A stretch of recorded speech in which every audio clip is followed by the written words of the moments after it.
Donc je vise deux objectifs en partageant ce témoignage. D'abord, donner gloire au Seigneur.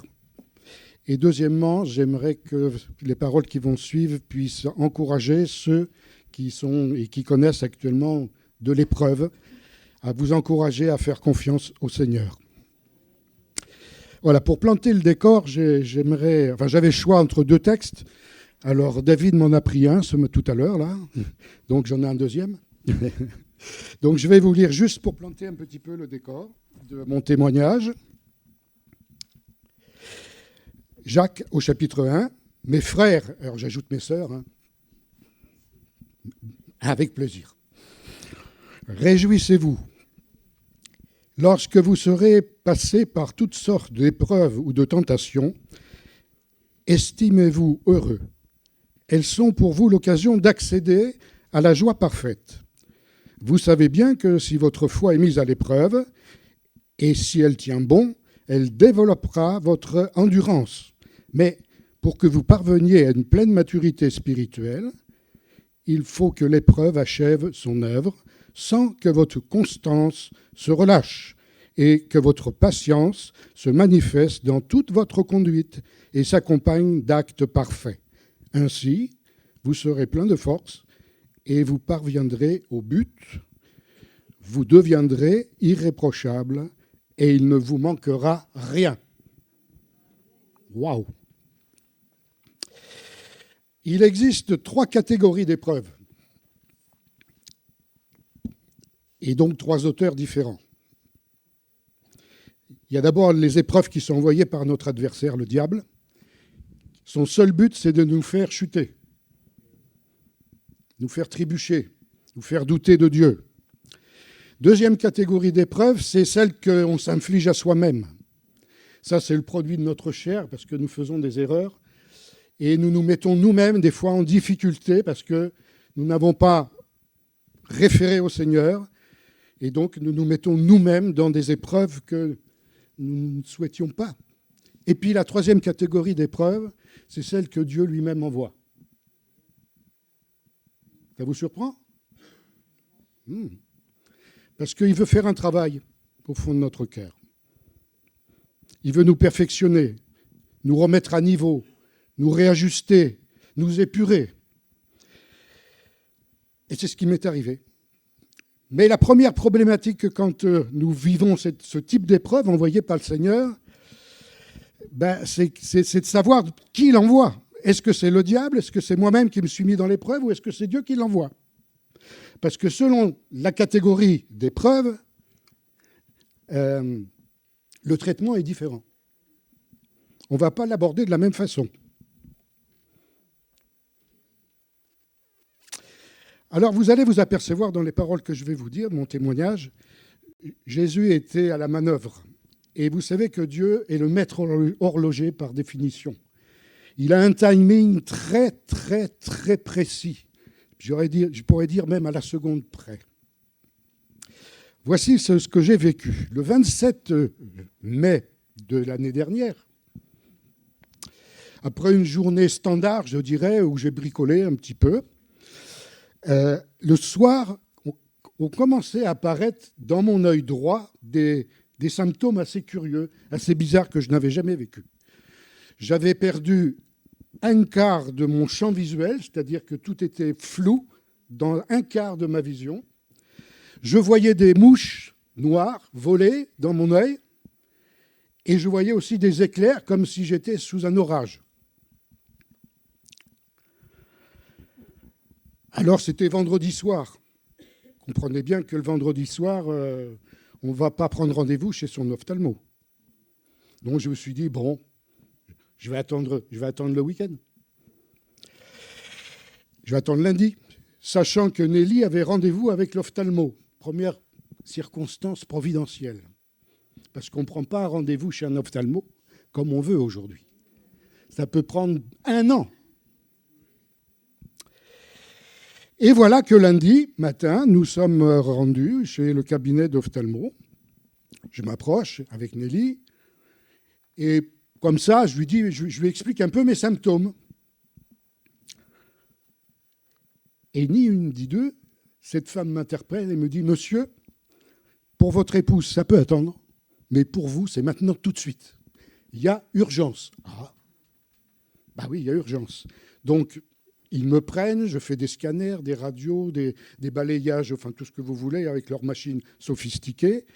Et je passe devant l'ophtalmo qui me dit « Monsieur, vous avez un décollement de la rétine. C'est une question d'heure. Si on dépasse un certain délai, vous perdez votre vue. » Alors il m'explique ça très simplement, et je vais vous donner son explication. Il me dit, voilà, la rétine, c'est comme du papier peint. Vous avez 2 trous dans le papier peint. Et le corps vitreux qui est devant votre rétine est passé derrière votre rétine. Et en fait, il décolle votre rétine. Et si la rétine est décollée au-delà de la macula, c'est-à-dire le point central, votre œil est perdu. Donc, je prends rendez-vous, je téléphone au chirurgien que je connais personnellement, je sais qu'il opère aujourd'hui, et demain, vous êtes opéré.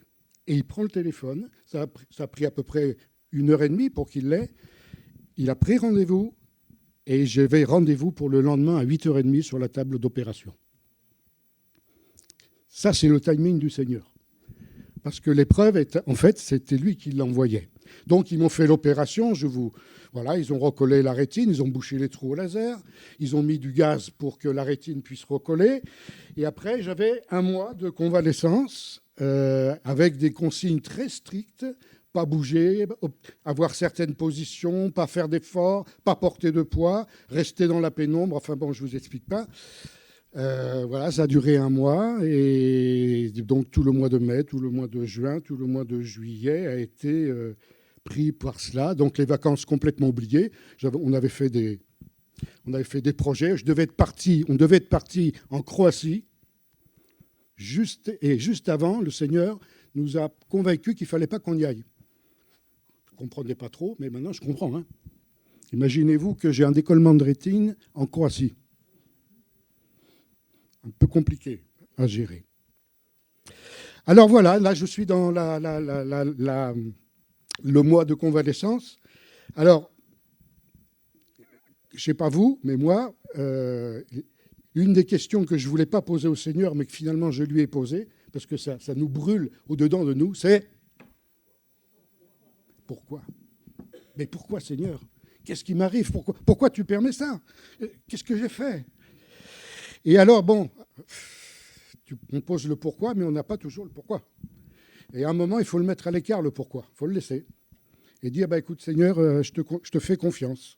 Et c'est à partir de ce moment-là que le Seigneur a pu commencer à travailler dans mon cœur.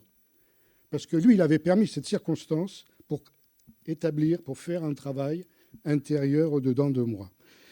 Je devais prendre conscience de certains fonctionnements spirituels inappropriés dans ma vie. Je devais prendre des victoires dans le domaine de mes pensées. Je devais me repentir, je devais me réaligner sur la parole de Dieu. Et tout ça, il l'a fait parce que il avait envoyé l'épreuve. Mais ce n'était pas encore la fin. Donc le mois de juin, juillet, août, septembre passe. Et à l'occasion d'une visite de contrôle, mon brave ophtalmo me dit « Monsieur, vous avez une cataracte maintenant, au même œil. » Bon, et il va falloir opérer. Deuxième opération. Deuxième opération. Alors, le Seigneur est là aussi avec son timing. C'est un ophtalmo qui est hyper chargé. Hein. Donc, il a réussi à me placer entre 2 personnes pour être opéré le 4 février.